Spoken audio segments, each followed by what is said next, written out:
Good evening and welcome to Be More Super live on Wednesday, the 18th of January. Hello, everyone that's watching live on Instagram, Twitter, Facebook, Twitch, you name it. It's going live right now. Larry, welcome back as my brother from another mother. How are you, mate? How's your week been? Doing okay. Have some personal stuff, so I might talk to you a little bit later about going out with my son. But otherwise, I'm doing okay. I'm off of work for the day. That's always good. That is awesome. That is awesome. So, yeah, I mean, we've got loads of things to go over in this show. We're going to talk about The Last of Us. That's just released an episode, which I've got to say was amazing. It really, really is. We're going to go over the competition that we're running at the moment, courtesy of our sponsors, Prop Store, which is a lovely Supergirl storyboard. Then we're going to look at the Mandalorian trailer, which again, really excited about. And then we're going to go over a few other things. But yeah, I mean, for all the viewers and listeners out there, this is Be More Super, where we interview, film and TV stars. And every week, we're doing a live show, and I'm being joined by Larry, a good friend, to shoot the breeze and I'm put a super few. famous now. Hey, what's that? I'm super famous now. Exactly. Do you know what? It's great because it's great to have you on as my co-host, because what I like you don't necessarily like, and what you like I don't know about. So I'm learning from you. There was a show that you wanted me to watch that we're going to talk about next week, which is it My Hero Academia? Yes, Excellent. it's a show that, with your love of Superman, I think you could easily fall in love with if once I tell you why you would love it in comparison to Superman. Yeah. So I'm going to promise all the viewers and you, Larry, that I'm going to watch it for next week, and we can have a little chat about it, because I've been to a few conventions and they've actually had a few guests from that franchise there doing autographs and meeting the fans, and I've never really explored it. But again, as we spoke about last week, there's so much content out there. You get to miss things, and there are some A lot of diamonds things. in the rough. There really, really is. So let's talk about The Last of Us, because The Last of Us got released the other day, and it's been, talked about for many, many months about the making of it. So, I mean, did you play the games before obviously the series came out? I played the first one. I never played the second one. But the first one, I remember I had a PlayStation 3 at the time, and I would use it for the DVD Blu-ray player on there, like most people use their PlayStation for, and to play a lot of PlayStation games. And that was one that I played through and absolutely adored. Like, just played it all the way through the end, and my jaw dropped at the twist. Let's not ruin the twist if people are just watching at home. And the choices that they have to make. Mm. I mean, what was your first reaction when you actually, found out that they were going to make a series out of the game?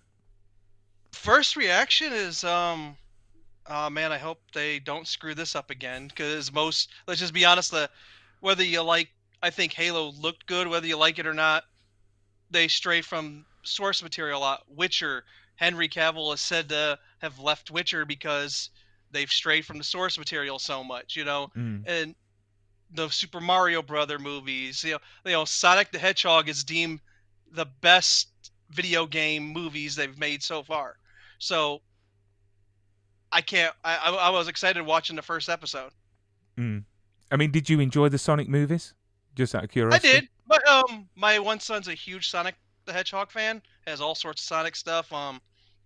And I played the games growing up. I probably played Sonic 2 more times than I want to admit. It's a guilty pleasure game for me, and I enjoyed the movies. I Mm. did, but they're like one of those.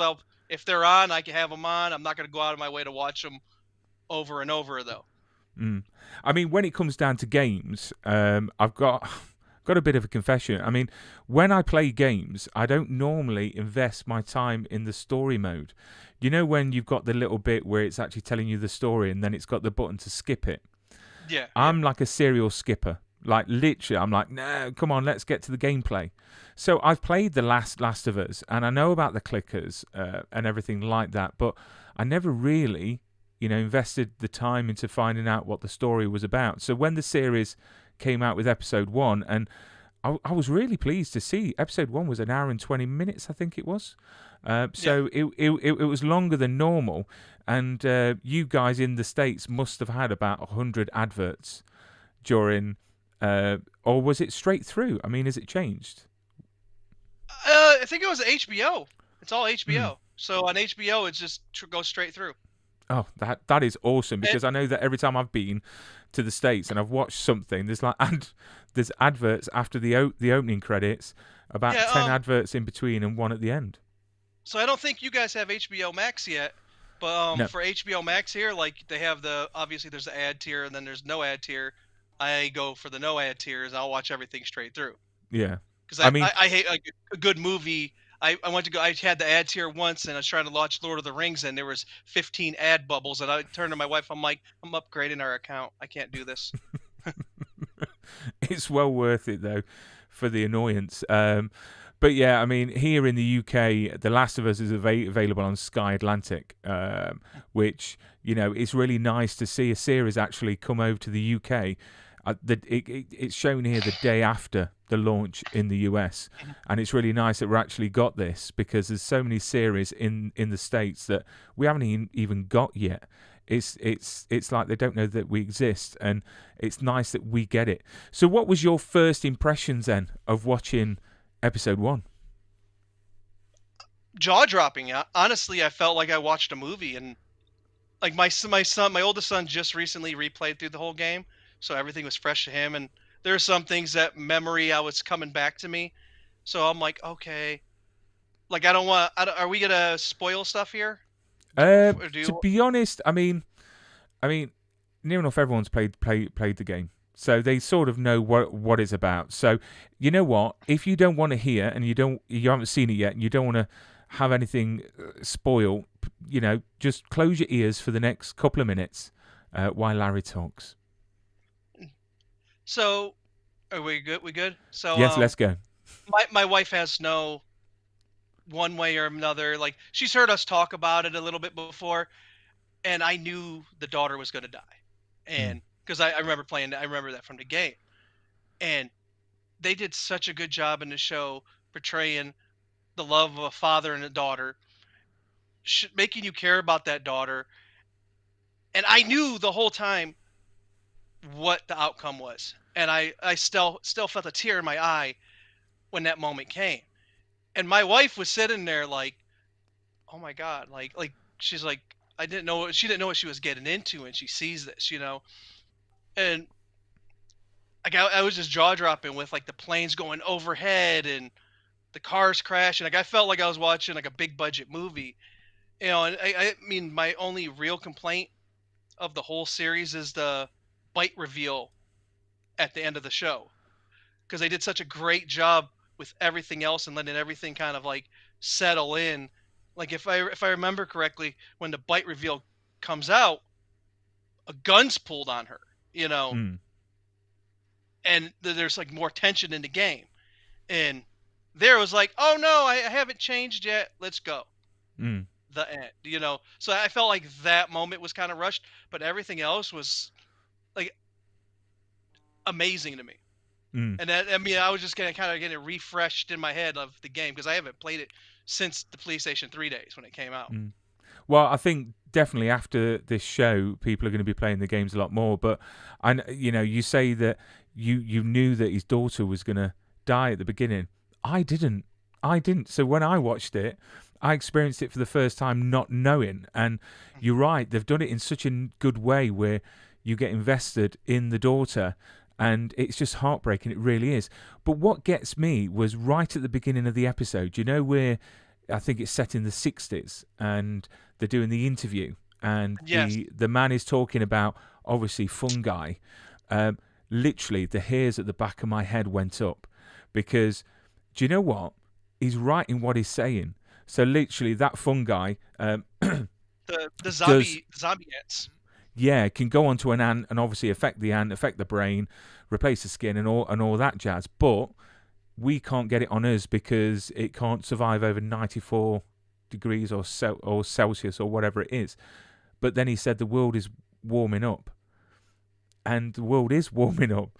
So could that happen? I mean, it was quite, sort of thought provoking, because that could technically happen in the future. I'm not saying it is, but I think that makes the show even better, because it's something that could happen. I mean, you look at Walking Dead and you think, well, it's zombies, that may happen. But no, I mean, I thought it was fantastic. You can see the budget is definitely being used right, and the effects and the way they've done it. I just think was fantastic, and I wanted it to continue. And I can't believe you've got to wait to get episode 2. I mean, with HBO Max, do you know that the majority of their shows, is it week by week, or do they do what like Netflix do, where they drop a whole season? It was usually like a couple episodes here and there, because the first things they got were from the DC app, if you remember that Mm, short-lived project. So they inherited Titans and Doom Patrol, which we're gonna have to talk about Doom Patrol before this final season comes up. Um, but I know the last season, I know like Titans will drop a couple episodes and then it'll be week to week, or I think it varies per show. mm. I mean, Matt Bomer from Doom Patrol is actually voicing the Flash in Legion of Superheroes, which is a new DC animated film that's coming out, I think the 3rd of Feb. And Jensen Ackles is voicing Batman, which Yeah, I think is he's pretty done awesome. Batman before already. Yeah, He's also done yeah. Red Hood. So I mean, let's talk about casting, because obviously there was a lot of controversy around, the part of Ellie, because everyone automatically wanted to get someone that looked exactly like her, and I know there are some actresses that nearly got the part that actually look very, very similar. Let me just get rid of this poster here, and I'll bring a picture of Bella Ramsey on, which we all know from Game of Thrones. And obviously, that was many moons ago, and she's developed into a really good actor. She really has. I mean, what's your view on the casting of Ellie? She sticks out to me because it's a double-edged sword for me, because with her, because like Ellie doesn't seem like somebody that would survive in that world, Mm, like from the video games. Like realistically, she's very soft faced, like the girl who played the daughter in the episode seems more like an Ellie from the video game than she does, if that makes mm, any sense. yeah. Because like there was almost an innocence to Ellie, and when you finally get the reveal at the end of the choices that she makes, like you feel it in the innocence in her face.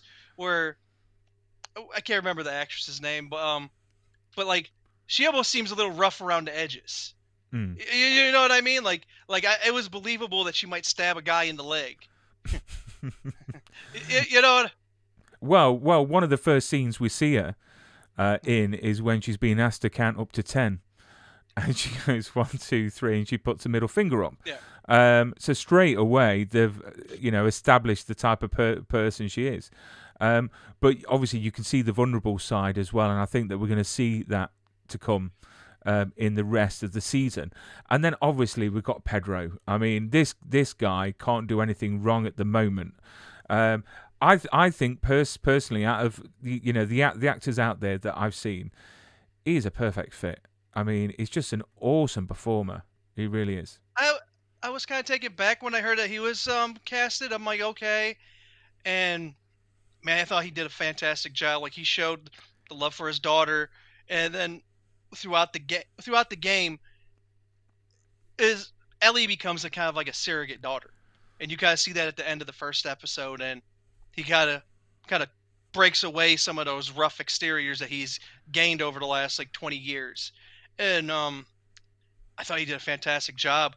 Like, and I'm give a thumbs up to him because Pedro apparently was told not to play the video games before for taking this role, and he said, "Whatever, I'm gonna go play the games."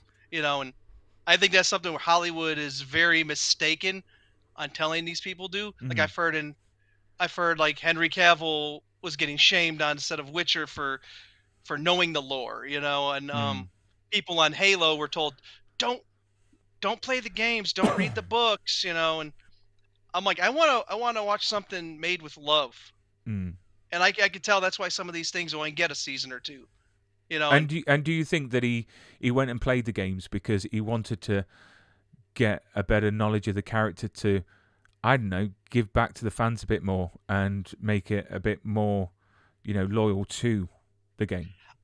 I would like to think so, especially with him starring in The Mandalorian, which arguably is his biggest role. I know he's in Game of Thrones and he's been in other things, but I mean, the Star Wars fandom, as well as I do, being geeks, they're very pick and choose on what we love, what we Mm, like, what we accept, And those last few movies, we didn't people will argue about, but they weren't great at the end of the day, mm. And but at the same time, we had those three movies that we didn't love. We all kind of agreed there's stuff we liked in them, but then Mandalorian came out, and we're like, oh, this is amazing, across the board.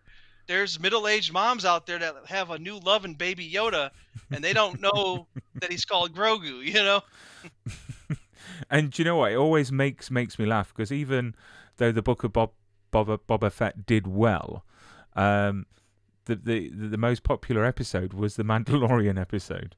Um, It really was, and I'm not gonna lie. In those last episodes, when they came out and on the monster, I'm like, ah! mm, it was awesome. But do you know what? With the Last of Us, we've got quite a few more episodes to look forward to, and the cast is phenomenal. It really, really is. So let's have a look at what we've got in store for the rest of the season. So here we go with a bit of a video, a trailer of what we've got to look forward to. If you don't think there's hope for the world, why bother going on? You haven't seen the world, so you don't know. You keep going for family. I'm not family. No. You're cargo.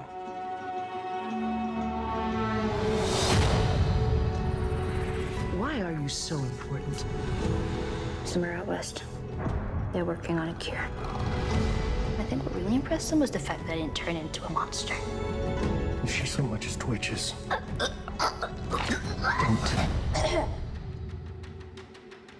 Okay.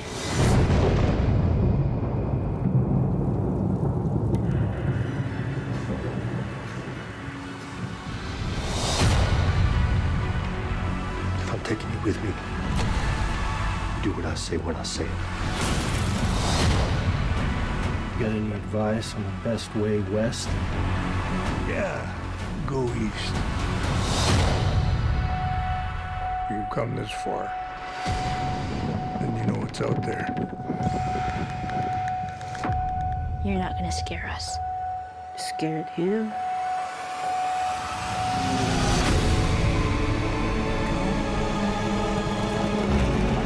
You have a greater purpose than any of us could have ever imagined.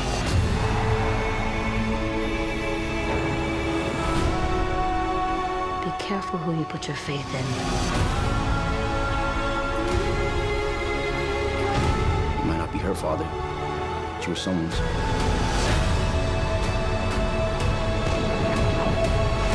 You trust me?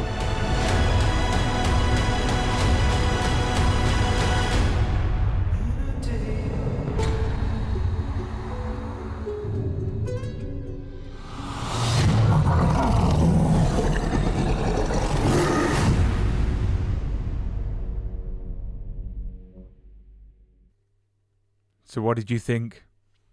I'm excited, and one of the things I'm excited about, it looks like they've taken parts of the video game and brought them to life. Like I remember in the game, one of my favorite parts is where Ellie and Joel get split up, and they're in the snow, and it's you with Ellie controlling Ellie with a bow and arrow, and it looks like they might have brought that. I want to see that. I want to see. I want to watch the show. I'm excited for it. And you know me, like playing with me all these years, like I'm a little cynical sometimes. But that's good, you know, because you know the world isn't always rainbows and butterflies and cupcakes. So it's good to pick things apart because you know that is what they do it for. They don't expect everyone to love it. They want to they want to invoke this sort of conversation and to take away from it what we will. And from that trailer, I've got to say the use of that "Take on Me" track with it, and they do put a good trailer together. They really, really do. But I think obviously they've done it week by week because it stops people from getting their free subscription for a month, watching the whole season, and then just cancelling it. So they're obviously attracting a lot of viewers. And I've got to say, I interviewed Simon Barry. When was it? Was it last night? I forgot what day it is. It's been such a busy week. And he even said that he can see the Last of Us going for many, many years, a bit like Walking Dead. So who knows? I hope it doesn't, if I'm going to be honest. I wish The Walking Dead didn't, if I'm going to be honest. Like The Walking Dead was something, if you watch that first episode and open the first issue of the comic book, the comic book plays as a storyboard. And I will tell you the best, most memorable things from that series are stuff that they tore right out of the comic book, whether it's Negan and whatever it was. Like the best stuff besides Daryl, who wasn't in the comic, was torn right out of that comic book. I mean, again, The Walking Dead, I think it should have finished. Well, saying that, it had its good bits towards the end, and I think that there was a big bit that could have just been chopped out. You know, but this is a thing. You stretch an elastic band too far and it snaps. So you know, if this does continue, the Last of Us does continue for a few seasons, it'll be interesting to see what they do with it. Because if they're working closely, the writer of it is the writer of Chernobyl, so he's quite an established writer. So you know, I'm sure they'll do it justice, but let's see. You never know. It may finish after season 1 and say, there we go, let's work on the next one. Do you know if the first season is the whole game or if they're going to chop it up? Because I know there was a show that was on Starz called American Gods that was chopped up into like 2 or 3 seasons, and that was all off of one book. And I was wondering if they're going to do something like that and just kind of like leave a cliffhanger for the second half of the season 2 is going to be the second half of the game.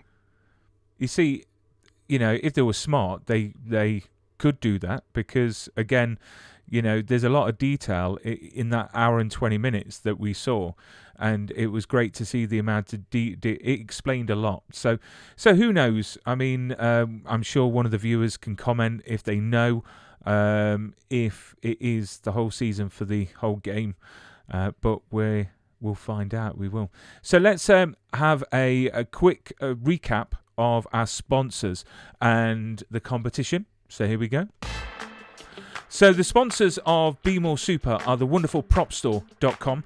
This is an awesome place if you want to get your screen use props and wardrobe. So these are costumes that the stars have actually worn, you know, on your screen. They've also given us an awesome prize as a way of thanking the show and thanking all you guys. So we've got a Supergirl storyboard, production used storyboard, so it was used during the production of the movie, and we're giving it away. And you know what, the rules are very, very simple to enter. Just literally follow us on Instagram at BeMoreSuperUK, and then follow Prop Store as well on Instagram. And then randomly in 2 weeks, so not next week's show, the week after, we will pick a random winner that will win the storyboard. But we've got so many more giveaways to come, some exciting ones as well, which I can't announce right now, but it's got to do with Warrior Non. So watch this space, but yeah, check them out, propstore.com. awesome prize. I wish I could keep it, but I can't. Luckily, I mean, the stuff that we're getting to give away in the next month or so is awesome. There's one prize. Just start an Instagram as Gardening Bryan. I tell you what, one of the giveaway prizes you will want. Obviously, I can tell you after the live stream, but I can imagine you wanting it. So I'll let you know afterwards, but we'll probably announce it in a couple of weeks when it's all properly confirmed and everything like that.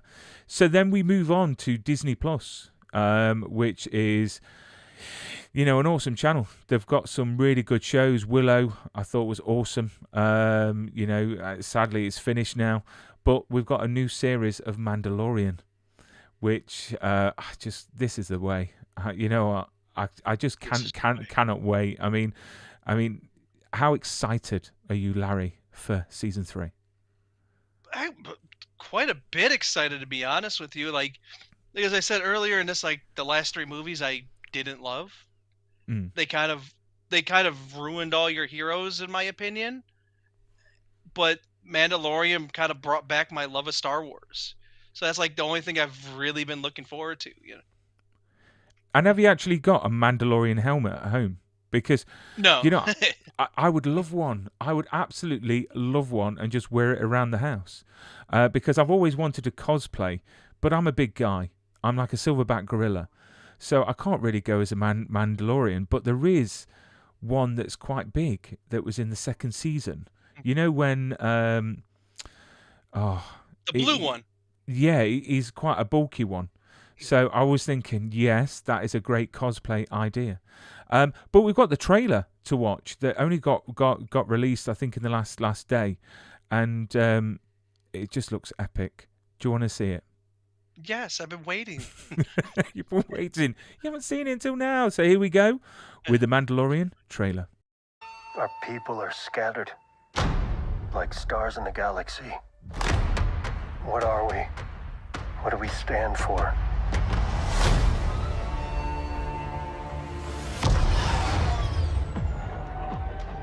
Being a Mandalorian's not just learning about how to fight. You also have to know how to navigate the galaxy. That way, you'll never be lost.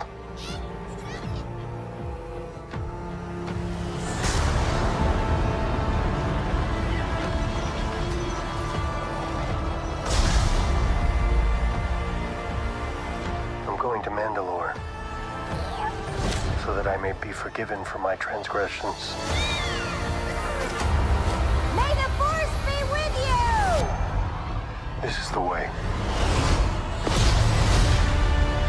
There's something dangerous happening out there. And by the time it becomes big enough for you to act, it'll be too late.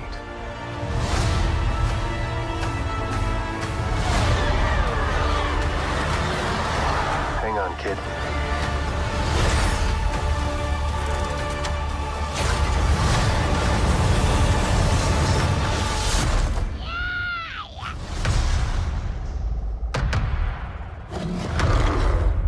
This is the way.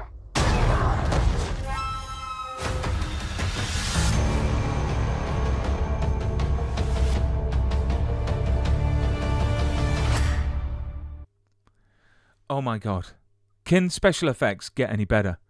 Can costumes get any better? No, I mean, I don't know if you've ever watched a behind the scenes thing, is they don't even do green screen like that. No? It's a giant projector behind them, which like a giant TV behind them that it's like millions of dollars, and I think that's way better than all the overused CG in a lot of movies, because you can't tell the difference because it looks like a backdrop. It almost looks like they're in the middle of a desert.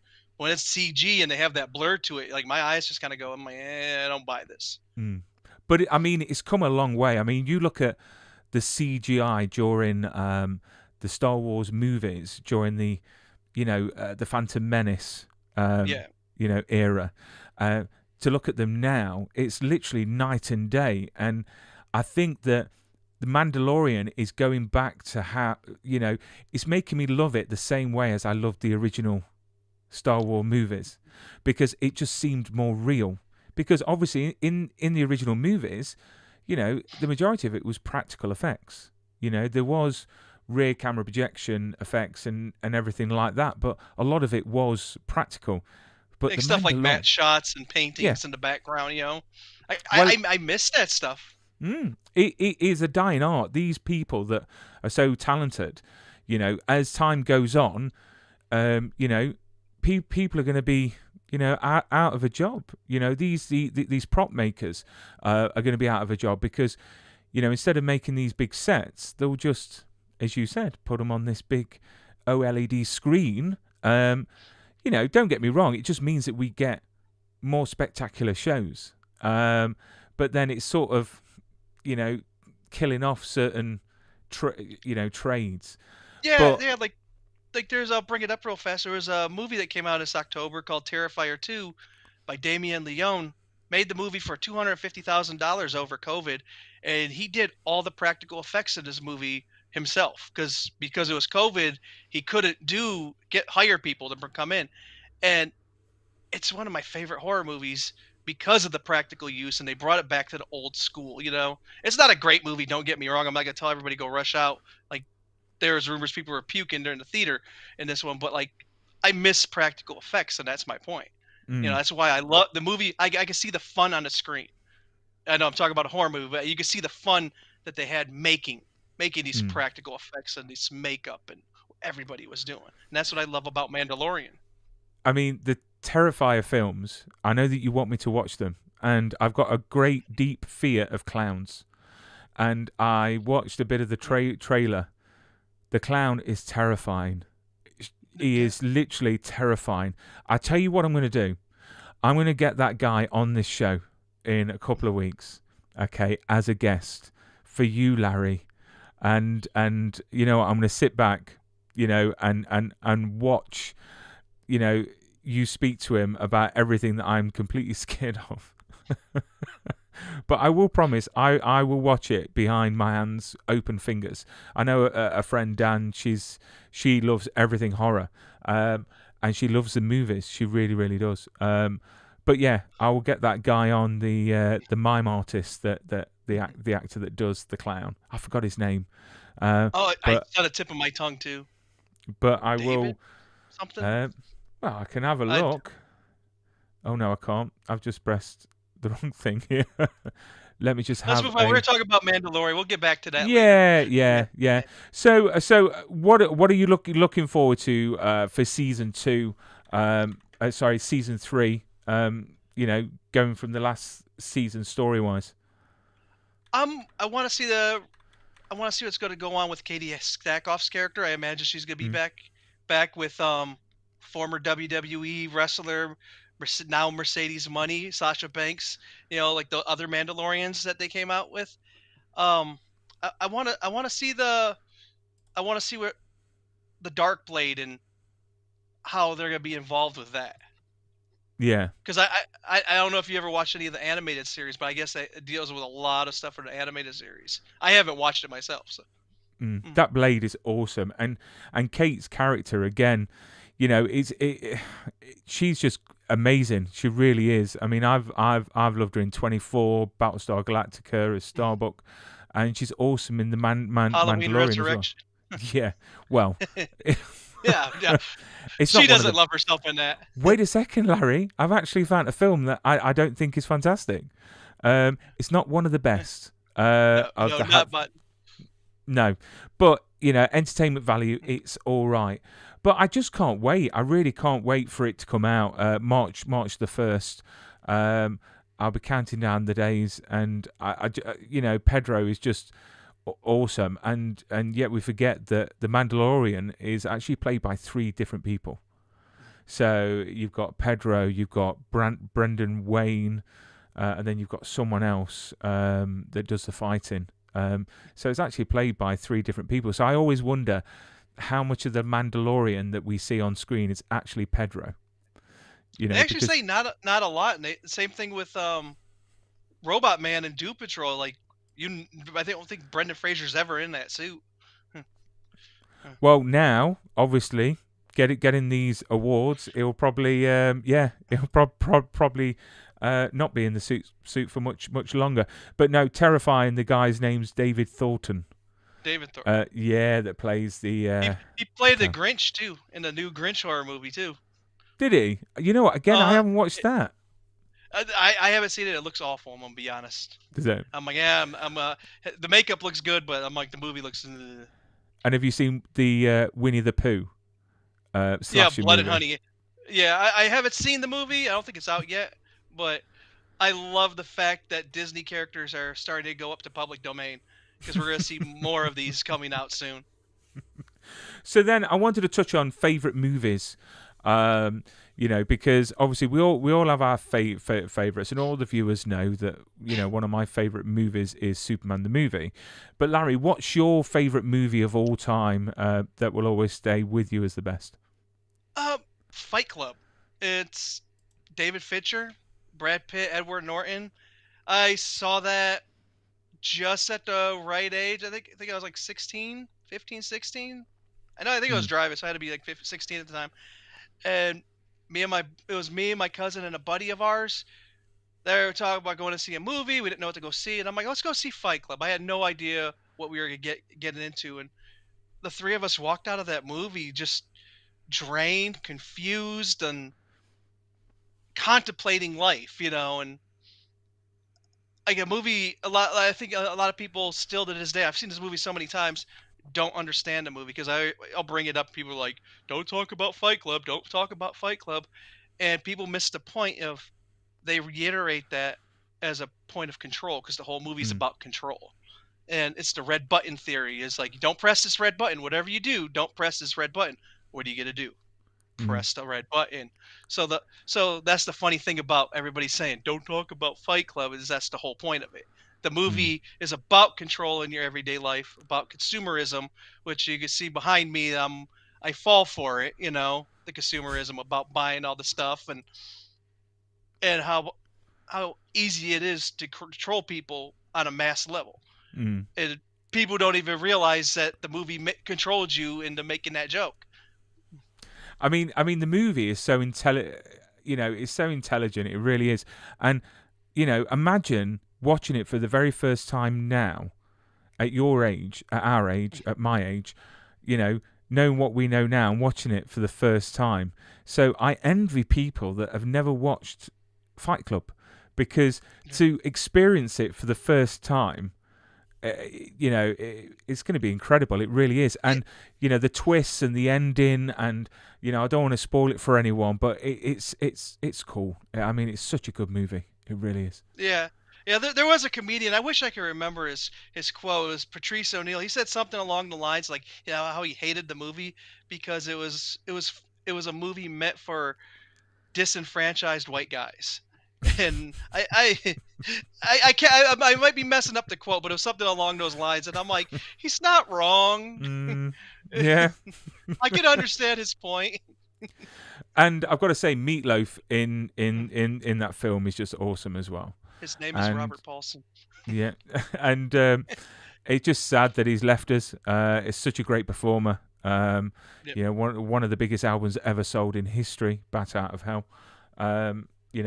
Great man. But again, the cast and Ed Norton. You see, the first film I've ever seen Ed Norton in was. Have you ever seen Primal Fear with Richard Gere? I don't think so. A lot of those. I'm a little bit younger than you, but. Because Ed Norton in it plays an awesome character, and it just shows off his range at such a young age as well. But I think that's available at the moment on Prime, on Amazon Prime. I don't know if you get that over there. Yeah, we do. I'm gonna give you a little thing about Fight Club that most people don't even realize. They never say Edward Norton's character's real name in the movie. He goes by many names in the movie. He's the narrator. Okay. Would that won't ruin it for anyone. But yeah. But no, I mean, obviously we've got your favorite movie. But you know what? What movie should never have been made? And this is going to be controversial. I know that you wanted to go against the grain and to give me your opinions, and I've literally told you, go ahead. You can say whatever you want, Larry. It doesn't matter, because we live in a world of free speech.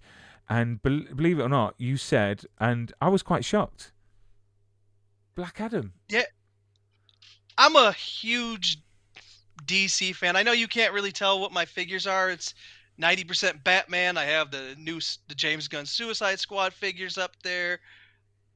I love DC Comics. Okay, a lot of people are all Marvel fanboys because of the movies. I had a stack of comics that high that were DC. And this movie disappointed me as a comic book fan. This was The Rock playing a superhero movie. Mm. And I've never seen Black Adam on screen. I never saw Carter Hall Hawkman on screen. Cyclone, okay, it's a newer character. Atom Smasher, okay. Why do I like these characters? I think the only character that they did any justice to was Dr. Fate, which was brilliantly cast by Pierce Brosnan. But even with him, they never. I'm gonna ask you this: like, if I don't know, how much do you know about the Hawkman character? Not much, to be fair.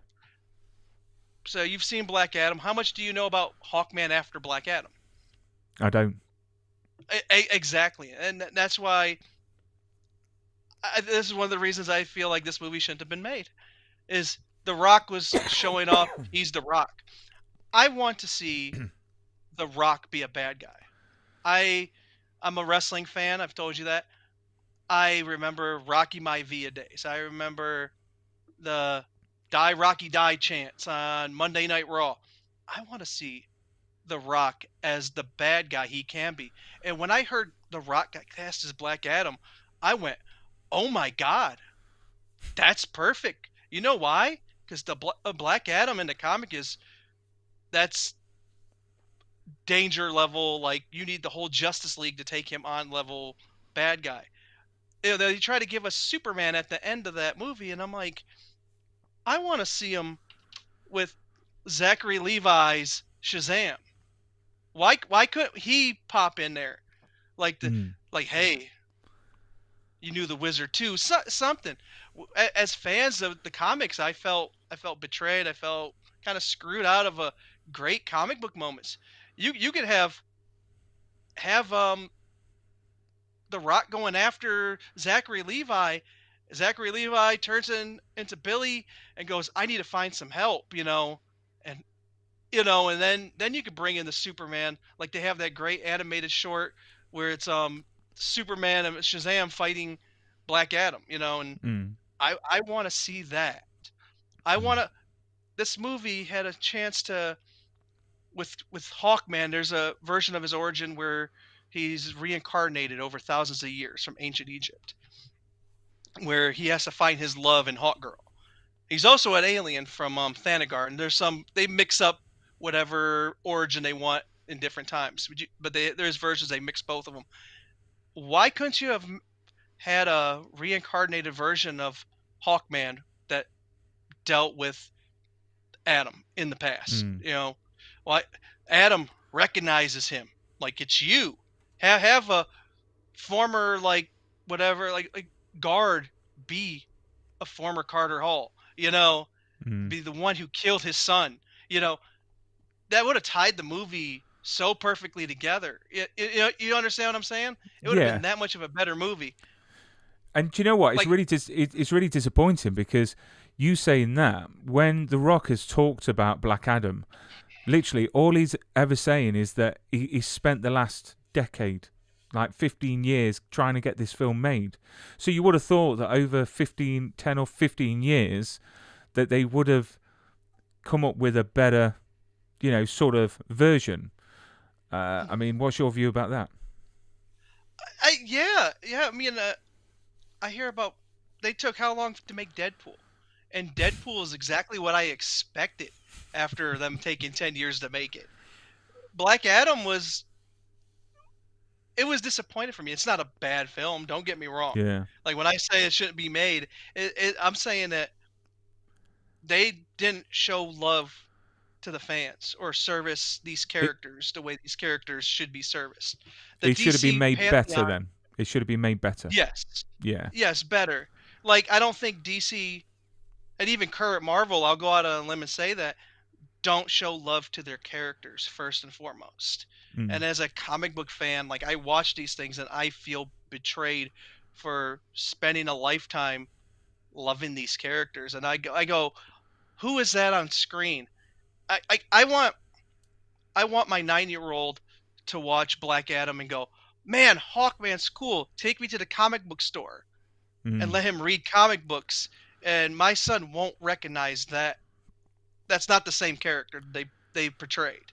Yeah. And they do that with so much today with all these characters. That's why I don't think it should have been made.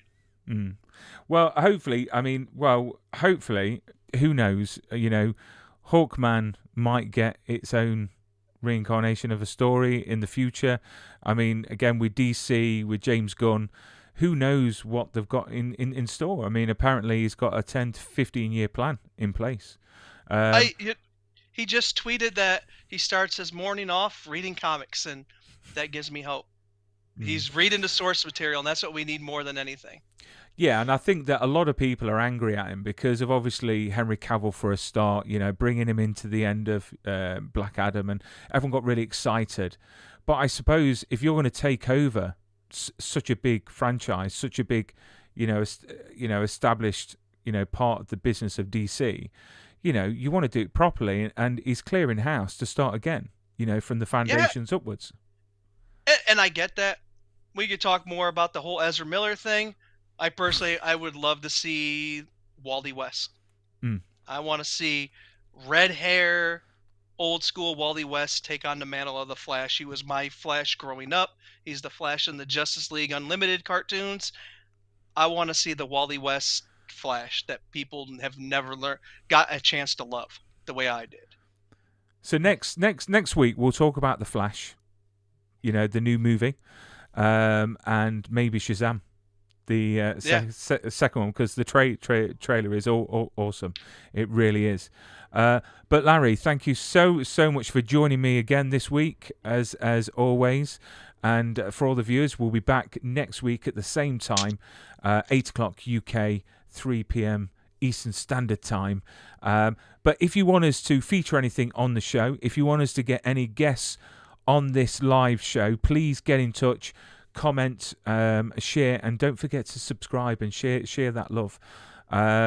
We'll see you next week.